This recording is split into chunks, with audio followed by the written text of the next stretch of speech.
Hi Leo, this is Jav. Welcome po sa ating channel. At ito ang inyong daily gabay tarot reading. Kung naka-resonate kayo, comment down. Kung hindi kayo naka-resonate, ibigay niyo po sa iba kasi general reading po ito. This is for you, Leo.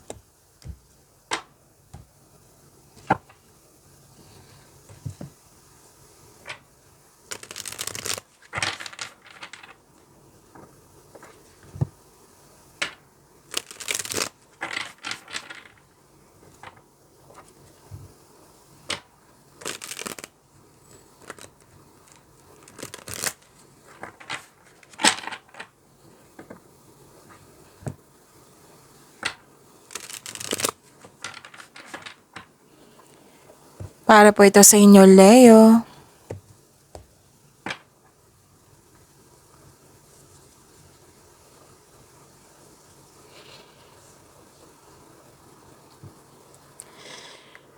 Maraming salamat po sa inyong patuloy na suporta at maraming salamat din po sa mga hindi nag-skip ng ads. Gamitin ang reading na ito bilang gabay lamang sa mga hindi pa nag-subscribe. Subscribe na po kayo at click bell notification para malaman nyo na may bago tayong video. Para sa mga gusto magpa-reading, comment po kayo ng personal reading. Again, comment kayo ng personal reading and check my reply sa comment section.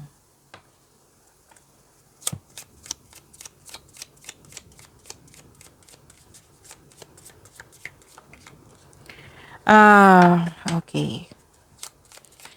Spirits Guide, mga ganap pa para kay Leo. I need 3 cards po.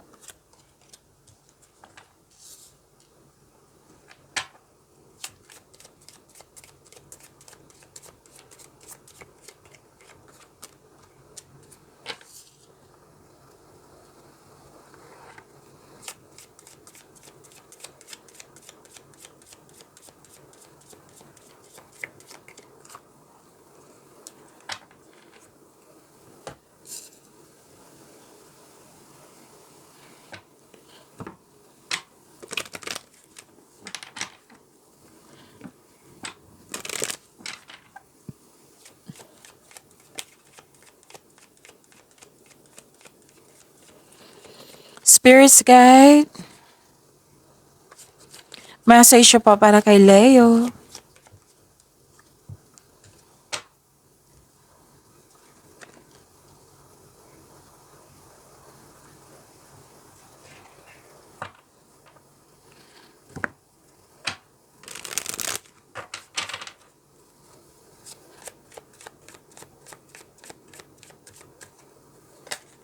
Okay.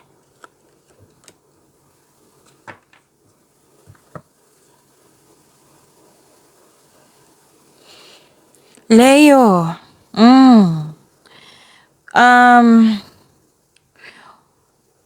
Wow. Career stability. May dumating na opportunity or project ito, binigyan mo siya ng long-term plans. Diba? Ang ganda. Dalawang card na nagsabi dito na may prosperity.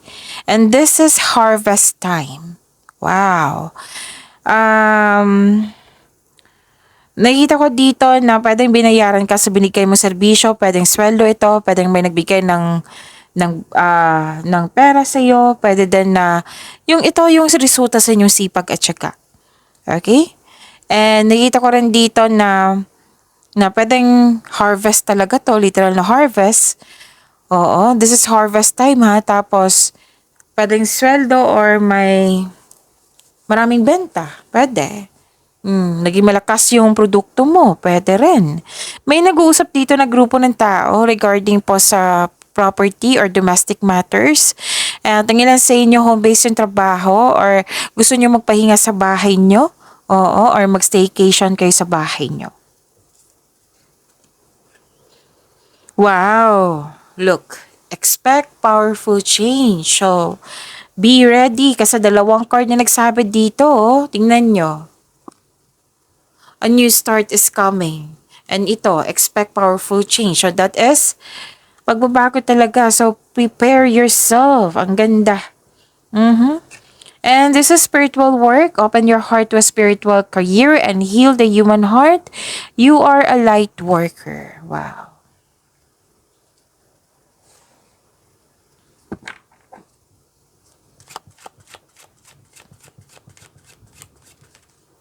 Okay, dalawa na po iyan. Kunin ko na ha.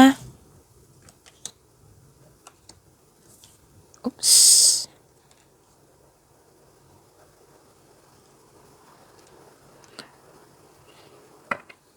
Okay. Kung may narinig kayo or may nakita kayong repeating message, meaning to say, pinupush ng cards niyo yan. Like for example, nanood kayo ngayon ng May 19 and May 20 nyo na video reading. Tapos may napansin kayo na repeating message. Yan po yung pinupush ng cards nyo na kailangan yung bigyan ng atensyon, solusyon, at aksyon kung maaari po. So ano yung energy ni Leo? Okay, so this is may nagkasundo. May nagkasundo dito. Pwedeng promises to, commitment, choices, unity, nagkasundo, alignment, nagkaintindihan. This is inspiration.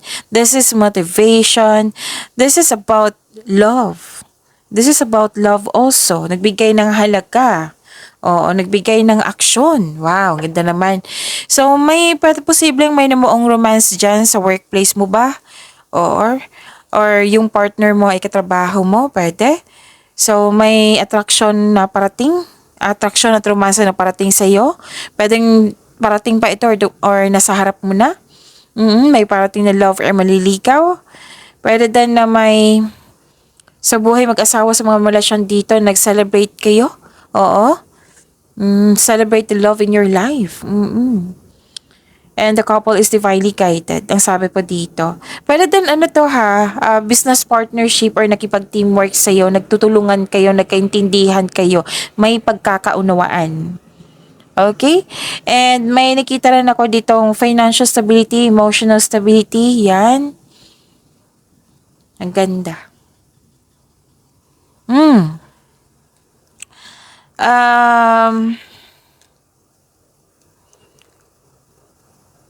Okay. Kung may nagkasundo, oo.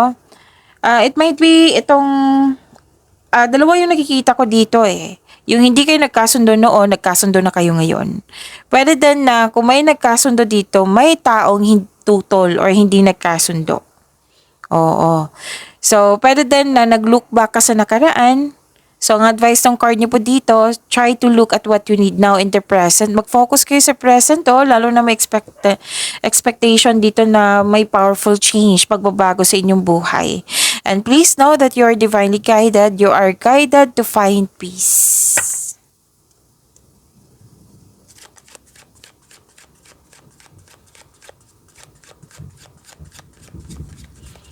Career and money po ni Leo. Kung may narinig kayong ingay, malakas po ang ulan.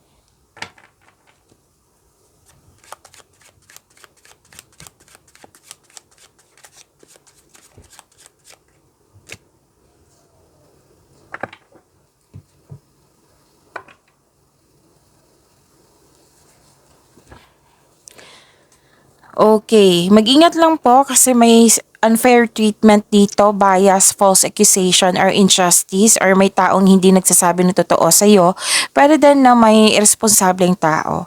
So, this card warns you na mag-ingat sa taong may mali at masamang parating sa'yo. So, may disbalance dito, pwedeng sa career nyo, sa money nyo, or sa disconnection mo sa isang tao. Oo, or nagput kayo ng space. So, prepare yourself. Lalo na sa money po, kailangan ng pagbalansa dito. Okay? And this card advise you to find your voice and stay strong to your values. Basta panatilihin mo maging totoo. So, sa kasabihan pa, with the right values, rewards comes.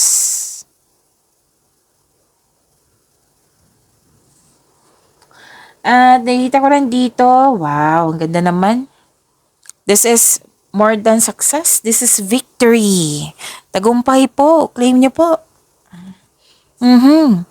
So, nakilala ka. May recognition dito. Yes. So, may promotion akong nakikita dito ng dahil sa kasipakan.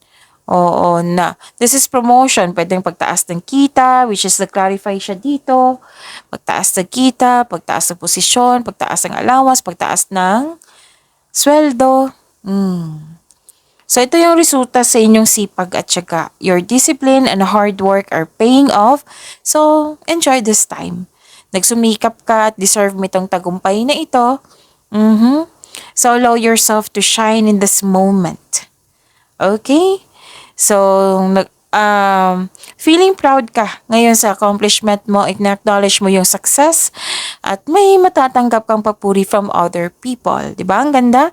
At please expect na may good news kayong marireceive ngayon after a period of struggle.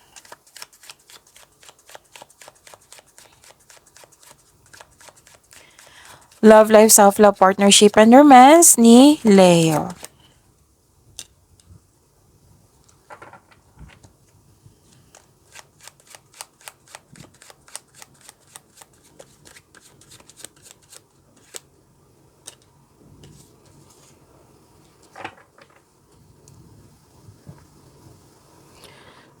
Nag-soul searching kayo dito. Gusto niyo mong mapag-isa para makapag-isip at makapagpagaling.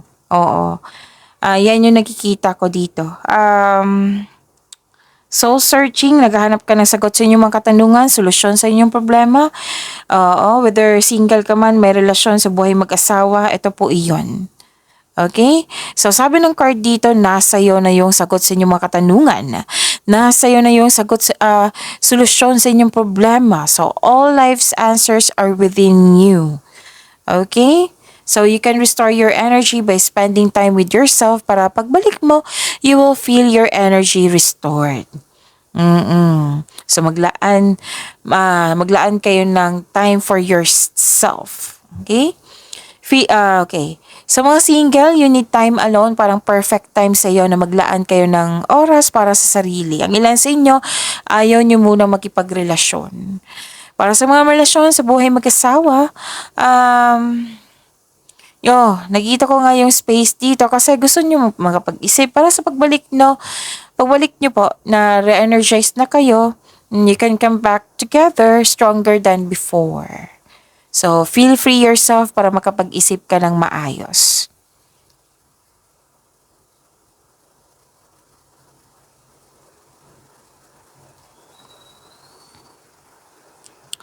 Okay, so this is umiwas na lang po. Kaya pala may dito, limitation, boundaries, or space. Kasi may tao dyan na very strong ang personality. Oo. Suplado.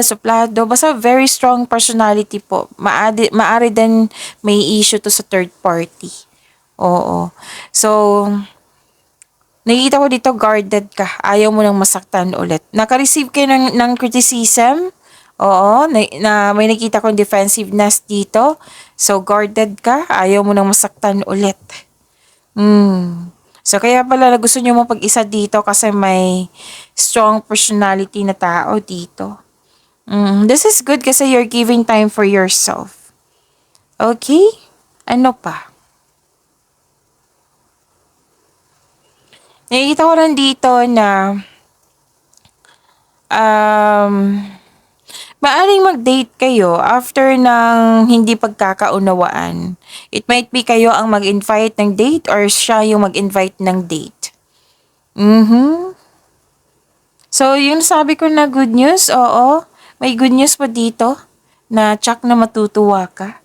So, prepare yourself sa pagbabago. Kailangan ng pagbalanse po. Oo, don't worry kasi may pagkakasundo naman dito. Pagkakaisa. Okay, so pag-imanin niyo po yung blessings sa binigay sa inyo, Leo. See you tomorrow. Maraming salamat po.